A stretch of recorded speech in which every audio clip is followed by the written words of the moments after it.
Hey, good morning, Alan. Thanks for joining us. Good morning, Nick, and uh, great to be here. Please introduce yourself to everybody, your full Okay, name. my name's Alan Perrot. I was a falconer for Arab political leaders for 20 years, and then I spent another 10 years in former Soviet territories doing conservation work and catching falcon smugglers. Excellent. So, we crossed paths about a year ago, or no, about 8 months ago, and I have always been searching for the reasons as to and why they wanted everyone to die in Benghazi. And boy, do you have some really good information that explains everything. And we appreciate that you're taking the time to share it with us, everyone. So, Thank you. Well, I have to say that our military are so well trained, their work is compartmentalized, and the only people that understand the full story are the people at the top. Uh, and they have made some very bad decisions for this country and for uh, the former Navy SEAL Ty Woods and his brethren who perished unnecessarily uh, at the hands of Hillary Clinton. And in the large picture, this involves Joe Biden and John Brennan. could you explain the context of how did this all start? Well, the gestation, the beginning was in the 70s during the Church Commission when an alternate CIA was created called the Safari Club. And the Safari Club was financed by overseas allies. It was outsourced to foreign banks. I have two banks and bank accounts that were used by the Safari Club and the individuals with checks paid out by them. Osama bin Laden was one of the recipients of funding from this alternate CIA that was subverting the oversight control of the successor to the Church Commission, and that is the Senate Intelligence Committee. Uh, uh, 1 week before bin Laden was killed, I was called down to the Senate Intelligence Committee to give statements and evidence. And I have quite a few tape recordings and of senior members who were aware of bin Laden's house arrest in Iran for 10 years following Tora Bora. This was arranged by John Brennan. This is why Gary Berntsen was not allowed to kill Osama bin Laden in Tora Bora when he was only a few hundred yards away, because the plans had been made and set in stone by John Brennan to extradite bin Laden from Tora Bora to Iran, where he remained under house arrest for 10 years with more than 100 Al-Qaeda leaders and their families.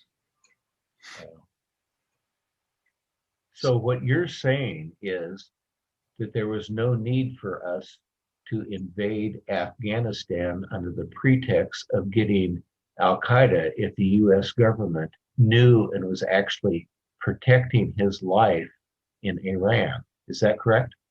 Well, I have to say it was rogue elements of the US government controlled by John Brennan, Richard Clarke, uh, uh, Vice President Biden, quite a few people. There's a long list of people. They started with good intentions. The Safari Club was begun to fight the expansion of the USSR, but it turned into a very distorted operation over the years. And Osama bin Laden was the figurehead manifestation of this alternate CIA. And so they had to protect him in their bad judgment. And you see, one lie leads to another. Our parents always taught us this. And so when my team, we planned a program to go in and get bin Laden in Iran. we were going to catch him when he was falconry hunting, because I spent 20 years living with Arab political leaders, training their falcons and going out in these camps, hunting with them. And then I noticed there were terrorists coming into these camps, and the Royal Falconry camps are Al Qaeda's boardroom. This is where these bad guys come. There are no passport or border controls. And so we were going to go in and get bin Laden, but unfortunately, within minutes of ascending to the office of the CIA director, Leon Panetta's first act in office was to cancel the Rigor program, RIGOR, a covert CIA program to catch and kill Osama bin Laden in Iran. This was 6 months after Barack Obama was sworn in as president, and Leon Panetta threw a tantrum and canceled Rigor. This was reported by Goldman and Apuzzo, and slightly mischaracterized in the press as targeting al-Qaeda leaders all over the world, but it was focused only on Iran and bin Laden. And so when we were first ignored and then obstructed and then threatened by 8 CIA officials and warned off going into Iran to get bin Laden, we had passports, visas, everything was ready. The Revolutionary Guards were going to be our bodyguards while we were out doing bona fide scientific research as a cover for catching bin Laden alive for delivery to a tri-state area.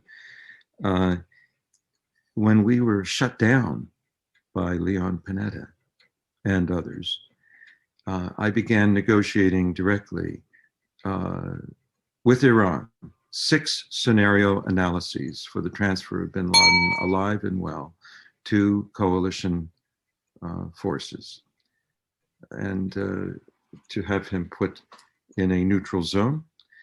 And Iran is on tape agreeing to this. It was all done. It took 3 years to develop this. I had meetings in the Iranian mission at the United Nations. Ambassador Mohammed Kazai organized everything. Bakhsarai was the handler. There were several handlers. Everything was ready.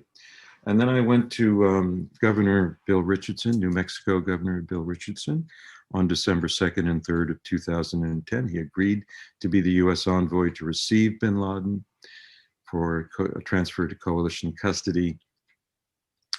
And it turned out that bin Laden had already been moved to Abbottabad, Pakistan in August of 2010. And so— Why was he transferred there? He was transferred there because in the 6 scenario analyses that I discussed with Iran, by harboring Osama bin Laden and 100 al-Qaeda leaders, this represents an act of war against the United States. Their nuclear facilities could be bombed and their economy obliterated. So the time moves backwards instead of forwards. And the Iranians didn't want to risk exposing their complicity with John Brennan and others to harbor. You see, John Brennan and Clinton and Biden outsourced the imprisonment of al-Qaeda leaders to Iran. We think of outsourcing as being a commercial activity. They outsourced our military responsibilities to an untrustworthy adversary, Iran. And they did that to save Iran from retaliation for harboring terrorists. And so Iran had no choice in their estimation but to accept the offer of Clinton in lieu of my offer, which was transferred to a neutral zone, because that would have endangered their economy and their nuclear program. So Clinton, forgive me, I want to ask you about this. So Clinton actually knew about this, right? She knew that they were willing to just hand him over to us. Tapes, registered letters, everything to Clinton. So she knew that they were ready, Iran was ready to give us bin Laden with no real struggle. And absolutely. So she decided to have him moved to Pakistan for a trophy kill. They moved him to Abbottabad in August of 2010. And that's our first overhead viewings of bin Laden walking in the garden. Everybody said he was crippled, but he walked down 3 flights of stairs to walk in a garden to advertise his presence, okay? It was an advertisement. Then the gas line was put on the third floor of the Abbottabad complex in August because his wives had to stay sequestered away from the other men. They had to cook in private without the purdah veil. And other things. One of bin Laden's sons said his father was strangely resigned to dying in Abbottabad. So he was held there in a gilded cage, awaiting his trophy kill. He was moved from Mashhad, Iran, into Abbottabad airport, and then moved to this prison complex, the Abbottabad compound. It was not there to protect him. It was there to keep him there, awaiting his appointment with destiny.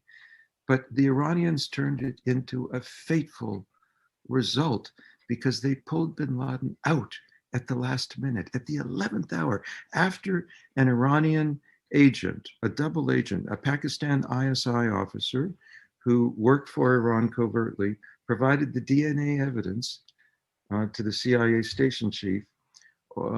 Finally, they were convinced it was bin Laden in Abbottabad, and they sent in SEAL Team 6. And Musharraf said he didn't know about the SEAL Team 6 coming in, but they had to let down the radar long enough for the helicopters to come in. And they only told Obama about the SEAL Team 6 kill mission after the radar was put back up and SEAL Team 6 could not go back into Afghanistan. It was then a one-way trip that could not be canceled. You see, we have a witness who witnessed Hillary and Panetta threatening Obama that if he didn't greenlight the bin Laden kill mission, they would expose him in the press and he would never survive politically.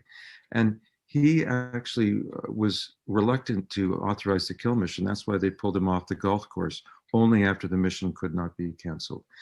And so the agent provocateurs, the engineers of all of this were John Brennan, Hillary Clinton, Joe Biden.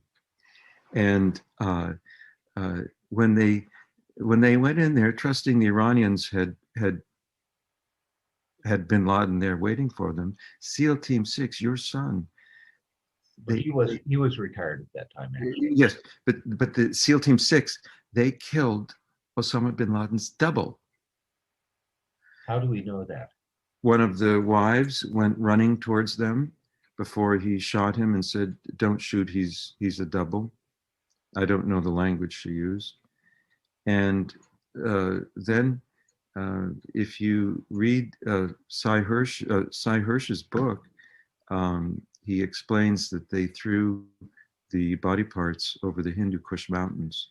They didn't even save them like they saved the sons of Saddam Hussein in a refrigerated tent, well preserved and with makeup, just to prove that the wicked witch was dead. They saved the sons of Saddam Hussein, but they did not save the corpse of Osama bin Laden because it was his double, and it could not handle the scrutiny of DNA testing on the ship. Okay, so the SEAL team, they knew that it was thrown out of the helicopter. They learned that it was not bin Laden, and so they threw the body parts over the Hindu Kush mountains. And John Brennan said that the people on the ship were told to keep quiet about the burial at sea, but they all say that they never were told to keep quiet because there was no burial at sea. John Brennan took the lead and made the fake media announcements. He lied to the press when he explained this Muslim burial at sea. It's actually haram. It's forbidden to bury a Muslim at sea unless the body's going to endanger the lives of the crew with disease risk. You know, you can't, because you see in the ocean, the feet, it'll rotate around and the feet will face Mecca. It's haram. You must bury on land with the face facing Mecca. So Brennan, who's a Muslim, you'd think he'd know not to lie about something so obvious. He said it was a Muslim burial at sea. Nonsense. And so this big lie that you see, Biden, Hillary, and Clinton worked this agreement with Iran. They trusted Iran to move bin Laden to Pakistan. He did. He was there. But then they trusted Iran to keep him there. They moved him out back to Iran. And then the communication from Iran to Obama was, hey, we got your neck in a noose.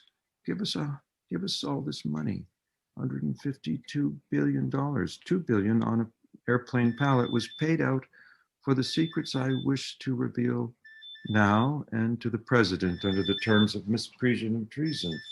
That is to say, this is a secret. These are secrets worth $152 billion paid by President Obama, and Vice President Biden paid with the blood of SEAL Team 6 when he had them killed. So it's blackmail and extortion then. Blackmail and extortion. Now, Iran commandeered. You have the documents to prove Yes. this. Yes. Now, Iran. Yes, sir. well, I was going to ask you, if you have those documents, are you willing to personally deliver those to President Trump if he were to provide the transportation and the guarantee of safety for you to do that? Well, I'm not concerned about safety. There's always an invisible hand that protects us, and we're on the winning team. America's on the winning team. Not one sparrow falls to the ground outside of God's will. Yes. It would be my pleasure and my honor to bring this material to President Trump. There's a massive amount, terabytes, documents, video, audio. But it needs to go to the president. I will do everything that I can to get this video in his hands. It's my only wish. Alan, I've got a question for you.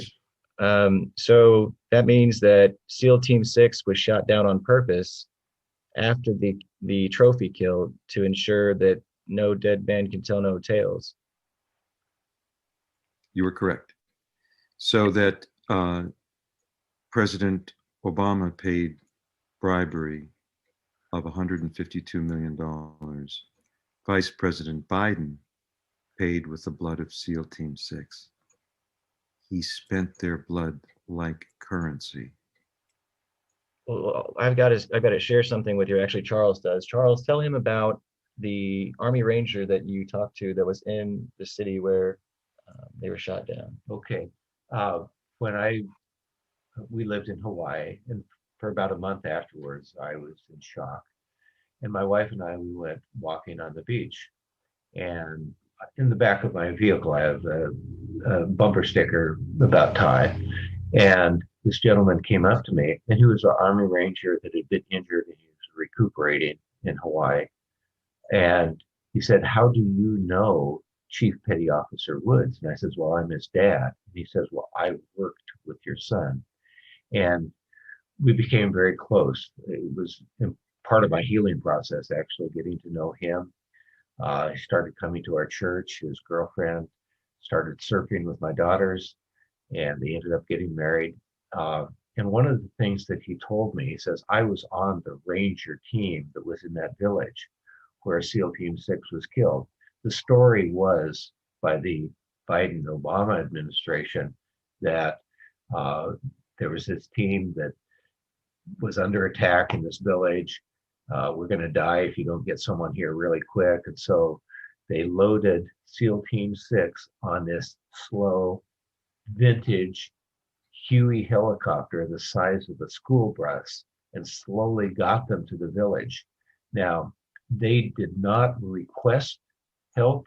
They'd been in that village numerous times before. In fact, if someone came, it would actually endanger them. The story was not true. And then usually when a helicopter comes in, it goes zoom right down to the ground, opens up, all the troops go out in seconds, and then boom, the helicopter goes straight up. Well, this was a sitting target, okay, the size of a school bus. It hovered in the air over that village, just waiting to be shot down. And the people hot roped. I'd never heard the word hot rope before. That means they each individually lowers down while it was a sitting target. And then apparently it was shot down by one of those weapons that Hillary Clinton illegally sent to Benghazi to give to a terrorist organization the US government used to get rid of our ally who was fighting terrorism. That's Gaddafi.